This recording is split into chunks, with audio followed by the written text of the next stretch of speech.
આજે આપણે આવી ગયા છીએ અમદાવાદના બાપુનગરમાં આવેલી ખોડિયાર વાવની વિઝિટ માટે. Welcome to the heritage explore episode number 5. મિત્રો, આજના આ કળિયુગના સમયમાં પણ મા ખોડલ બધાની મનોકામના પૂરી કરે છે.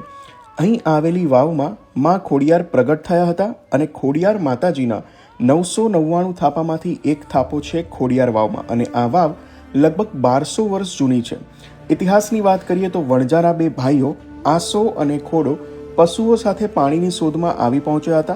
ત્યારે ખોડિયાર માતાજીએ ખોડાબાઈના સપનામાં આવીને દર્શન આપ્યા અને ત્યાં ખોદકામ કરવાનું કહ્યું, જ્યાં ખોદકામ દરમિયાન માતાજી પ્રગટ થયા અને સાથે પાણી પણ, જ્યાં આજે તમે ખોડિયાર વાવ જોઈ શકો છો. આ મંદિરે અને વાવે દર રવિવારે અહીંયા ભાવિ ભક્તોની ભારે ભીડ જોવા મળે છે. સાથે જ ચા અને લાપસીનો પ્રસાદ પણ હોય છે. લોકેશન છે ખોડિયાર માતાજી ટેમ્પલ અથવા તો ખોડિયાર વાવ, બાપુનગર, અનિલ સ્ટાર રોડ, અમદાવાદ. વધુમાં વધુ શેર કરો વિડીયોને અને ફોલો કરવાનું ભૂલતા નહીં.